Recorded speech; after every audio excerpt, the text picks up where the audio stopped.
কোঠা দাবি আন্দোলন, সরকার পতন আন্দোলন, দেশ স্বাধীন আন্দোলন, কেন হলো না লুটপাটের বিরুদ্ধে আন্দোলন?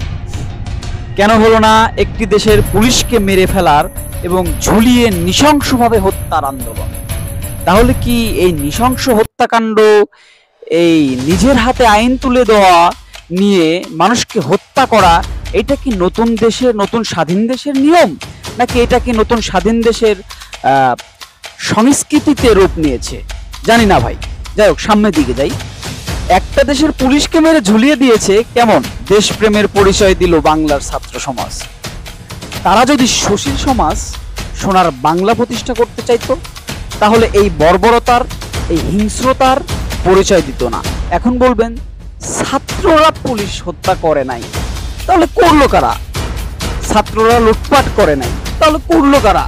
পুলিশকে মেরে ফেলা এবং আইন হাতে তুলে নেওয়া কতটা যুক্তি? সুশীল সমাজ এবং মেধাবী শিক্ষিত জাতি আছে, এটা কতটা যুক্তিগত? পুলিশ হত্যার বিচার কেউ চাইছে না, আবার আন্দোলনও হচ্ছে না, আবার লুটপাট হলো, মানুষের ঘর বাড়ি জ্বালিয়ে দেওয়া হলো, মানুষকে এবং অঙ্গ সংগঠনের নেতাগুলোকে হত্যা করা হলো। কেন? তারা কি মানুষ না? তারা কি দেশের, তাদের কি মারার অধিকার কি একটা আইন তুলে নিয়ে একটা দেশের নাগরিকের আছে? নাকি আইন তাকে শাস্তি দিবে? আইনের বিচারে জেল হবে, ফাঁসি হবে? নাকি নিজের হাতে আইন তুলে নেওয়ার হিংস্রতার পরিচয় দিল এই মেধাবী জাতি? এই চর্চাটা করা হচ্ছে বাংলাদেশে। খুনের বদলে খুন।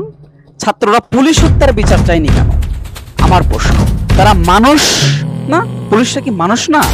যতগুলো পুলিশকে মারা হয়েছে বা লুটপাট, অন্যান্য হত্যা করা হয়েছে, ঘরবাড়ি আগুন দিয়ে জ্বালিয়ে দেওয়া হয়েছে, পুড়িয়ে দেওয়া হয়েছে, এটাই কি ছাত্র আন্দোলনের এবং নতুন স্বাধীন দেশের নমুনা? যদি তাই হয়, ধিক্কার জানাই এরকম বাংলাদেশে, ধিক্কার জানাই।